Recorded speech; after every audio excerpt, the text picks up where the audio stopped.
Welcome into KBOI 2 Sports Overtime. I'm Troy Oppie, flying solo. Chris Nettleton will be back on Monday. We've got about a dozen games to bring you here tonight. As many scores as I have stuck into our KBOI 2 Sports ticker. Now on to the gridiron we go. Let's start with Bora and Timberline at Donna Larson Park.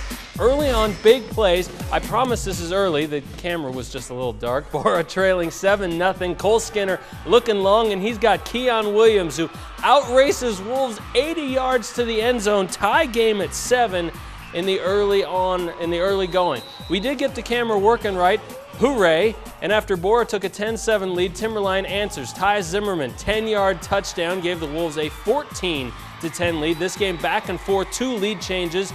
Here's your second one. Late in the second quarter, in fact, with under 10 seconds left, Bora's turn to answer from the 3-yard line. Skinner spots Williams long. He had Justin Colburn pop up to grab it. That probably prevented an interception. Bora led 17-14 at half, holds off Timberline for a win, 31-21. At Meridian, the Centennial Patriots crashing Warrior homecoming, up 14-6 in the second. Swing pass here goes to Tanner Johnson, and he's off to the races down the far side. 32 yards in for the touchdown and made it 21-6 Centennial. Nice play by the junior. Meridian looked to answer before halftime. They go to the option, but Justin Nelson, number 44 in white, has got it figured out. He plays his assignment, and then he gets on over to help clean it up on the outside, still in the backfield. Patriots going to double up Meridian tonight at Warrior Stadium, 28-14. Last night, Rocky Mountain improved its record to 4-0 on the season with a 35-7 drubbing of preseason favorite Capital. Those highlights online at KBOI2.com right now. One other undefeated team in the 5A SIC is Eagle. And it was Eagle out at Valley View tonight. Eagle third and forever. Well, it's actually more like 20. JT Williams with a 7-0 lead back to pass finds Nick Wheeler, and the Mustangs convert for a first down to the 20. And this set up a quick pass. Williams to Cam Lane this time, breaks some tackles, gets in for the touchdown, and Eagle goes up 14-0. Second quarter now, Valley View back to punt. They run a fake. Sean Davis going around the right side to pick up the first down. That's a gutsy play, down 14-0. And Valley View converts later. Handoff to Cato Johnson. He runs in for the touchdown. Valley View keeps it close, but Eagle remains unbeaten, 31-28 in Caldwell tonight. Let's delve into Boise and Timberline tonight.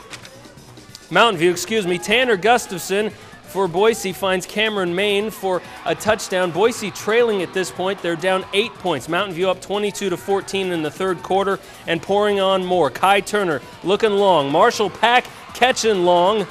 He's down with about 20 or 15 yards to go into the end zone. That sets up Kai Turner, who's calling his own number a couple plays later. Mountain View goes on to a 48-28 win tonight. Now we get into 4A in Middleton. Fans and players wearing pink in honor of breast cancer survivors. Just after halftime, running back Victor Diaz takes it in from 2 yards out, gives the Vikings a 29-6 lead. The Vikings, one of the favorites in this conference this year. Emmett still rebuilding. Next possession, Emmett quarterback gets rocked. The ball comes out. Blake Boren nearly takes this one in. The Vikes, though, would score on the next play. Middleton rolls tonight, 43-14. Time for our first break, but on the other side, Idaho versus Oregon, a double border bill, plus Bishop Kelly undefeated, no surprise. How did the top 4A team do on the road tonight in Caldwell? KBOI 2 Sports Overtime rolls on next.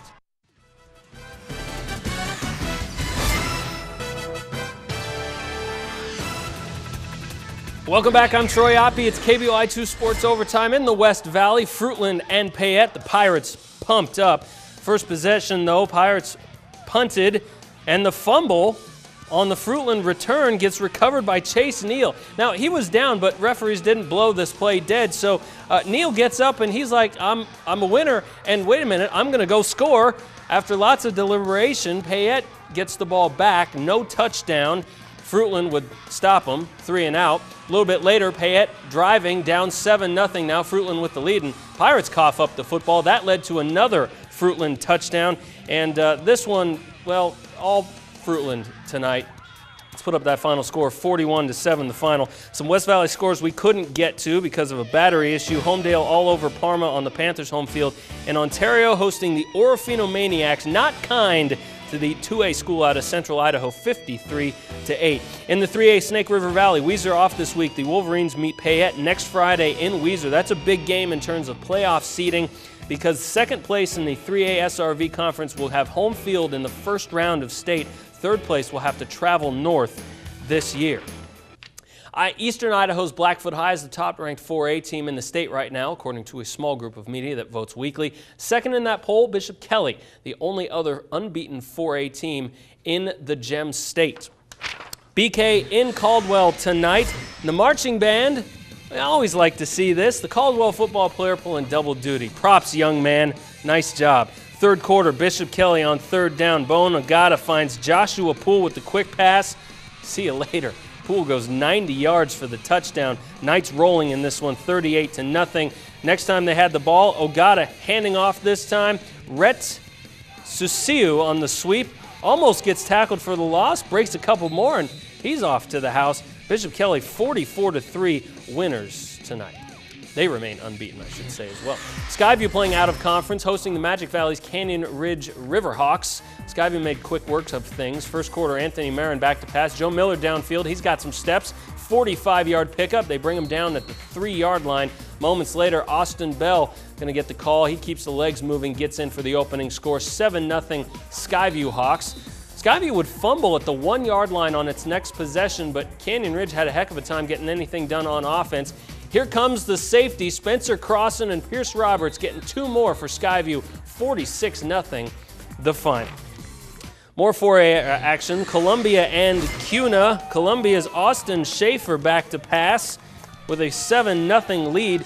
He is looking downfield and didn't find anything, so he's like, all right, I got this.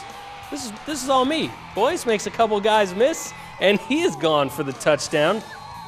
Columbia up 7-0 after that, I should say. Cuna trying to answer. Caden Voltrebeck back to pass at quarterback. He finds Stephen Doty, who gets down to the 3-yard line. They called him out there. And then Randy Emery runs in for the touchdown. That cut Columbia's lead to 14-6. Cuna came back in this game. We have a score in the fourth quarter, 34-33. We'll update that on our website later tonight. Bishop Kelly is in control of this conference. Middleton, though, undefeated in conference play as well. Columbia and Skyview have winning records. Emmett is not out of the mix here either. Nampa picks up its first win of the year tonight, 28-7 over winless Mountain Home. Let's get into 2A, shall we? New Plymouth out celebrating their homecoming tonight after a Nampa Christian field goal. Pilgrim's first play of the game from scrimmage. Tyler Harris picked off as Trevor Lee takes it to the house. Trojans go up 10-0. New Plymouth would march right back down the field, though. Casey Trout spins, and he's going to dive his way into the end zone here. Pilgrims down 10-8, but 10-8, and they would go on to dominate the rest of this game, winning 44-16 over Nampa Christian tonight. All right, we've got more KBOI 2 Sports Overtime still ahead. Our play of the night is yet to come, and there's one less former Boise State Bronco in the NFL. Corey Hall hangs up his cleats today, just 3 days after he signed with the Arizona Cardinals. Hear why next.